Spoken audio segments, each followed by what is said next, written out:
안녕하세요. 수필이 읽어주는 남자 이종수입니다. 이번 시간에는 루 홀츠라는 수필을 읽어드리도록 하겠습니다. 루 홀츠는 1937년 미국 버지니아주 폴란스비에서 태어났다. 어린 여동생과 네 식구가 단칸방에서 살았다. 아버지는 초등학교 3학년까지 다닌 것이 학력을 전부했다. 그가 배가 부르다고 졸라대고 보채면 아빠는 그랬다. 너는 충분히 많이 먹었다. 라고 28살이 되던 1966년에는 노트르담 대학 풋볼 코치 보조직에서 물러나 백수가 되었다. 그의 통장 잔고는 $10 95센트였다. 그에게 세 번째 아이가 아내의 뱃속에서 8개월째를 맞고 있었다. 그런 힘든 상황에서 그의 아내가 책 한 권을 가져왔다. 그것은 데이비드 슈왈츠가 쓴 크게 생각하는 마술이라는 책이었다. 그 속에는 100가지 소원을 적어보기라는 것이 있었다. 그래서 그는 누워서 종이에 100가지 소원을 적어가기 시작했다. 첫 번째는 남편으로서 아버지로서의 소원을 적어 내려갔다. 다음으로는 영적으로 하나님을 믿는 신앙인으로서 이뤄야 할 소원을 적었다. 세 번째는 직업적인 면에서 이뤄야 할 소원을 적었다. 그리고 네 번째로는 재정적으로 필요한 소원을 썼다. 마지막으로 재미로 이루어졌으면 좋을 것 같은 희망사항을 적었다. 그것을 적시하면 이렇다. 첫 번째, 백악관에서 미국 대통령과 마주 앉아 점심 먹기. 두 번째, CBS TV 제니 카슨의 투나잇 쇼에 출연해서 1시간만 떠들고 오기. 세 번째, 로마에 가서 교황을 만나 같이 차 한잔 마시기. 네 번째, 노트르담 대학에서 헤드 코치 하기. 다섯 번째, 2만 피트 상공에서 태평양으로 점프하기. 여섯 번째, 제트 전투기로 항공모함에 착륙하기. 일곱 번째, 잠수함 타고 대양을 여행하기. 여덟 번째, 아프리카 사파리 탐방 등 이런 소원을 적어 내려가다 보니 107개를 적었다. 그러자 그런 모습을 보던 부인이 108번째에 그렇게 적었다. 취직이나 해라. 그렇게 해서 108개의 소원이 완성되었다. 그는 그 소원을 성취시키기 위해 부단한 노력을 했고 그것을 달성하기 위해 진력했다. 세월이 흐른 뒤 39년 후 그는 소원 108개 가운데 102개를 다 해냈다. 기적같은 일이 일어난 것이다. 첫 번째, 레이건 대통령과 백악관 대식당의 헤드 테이블에서 같이 앉아 식사를 했다. 두 번째로 로마 교황 바오로 6세 옆에서 사진 촬영을 했다. 다음번으로 CBS TV에 나가서 토크쇼에 참여했다.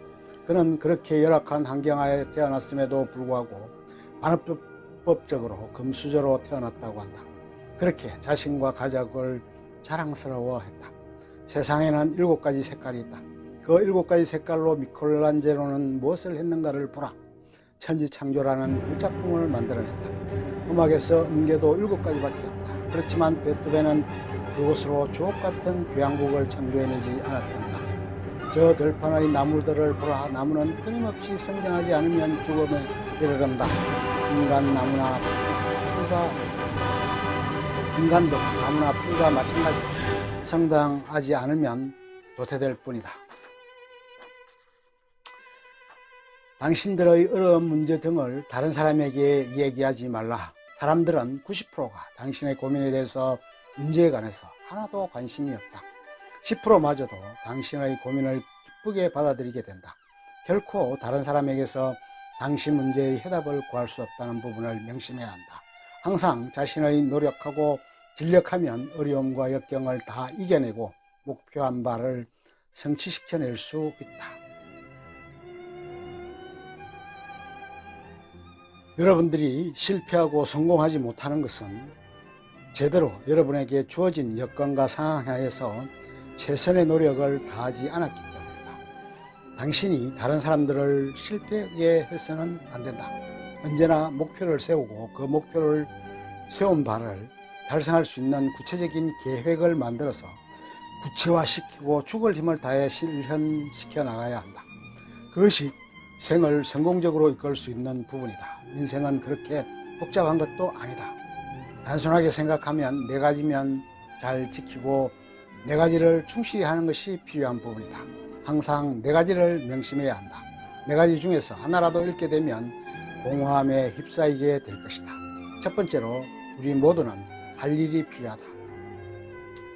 자신이 세상에 태어난 것은 일을 하기 위한 것이고 그것은 곧 성공을 향해 끊임없이 노력해야 한다는 것이다. 두 번째는 사랑하는 사람을 가져야 한다는 것이다. 그것이 아내가 되었던 가족이 되었던 말이다. 그렇게 사랑을 하고 일을 하는 것이 인간의 숙명이고 지워진 무거운 짐을 운명적이라는 것이다. 세 번째는 믿어야 할 사람을 가져야 한다는 것이다. 자신의 경우는 그것은 하나님이고 마지막 네 번째는 희망을 품을 수 있는 뭔가를 가져야 한다는 것이다. 그것은 아마도 사람들이 지향해야 할 그 어떤 지향점 같은 것이라고 여겨집니다. 그것은 자신이 썼던 108개의 소원과 같은 것일 수 있습니다. 그의 동상이 세워져 있다. 그는 그렇게 우스갯소리로 이야기한다. 부들기들이 앉을 자리가 더 필요해서 동상이 세워진 것이라고 말합니다.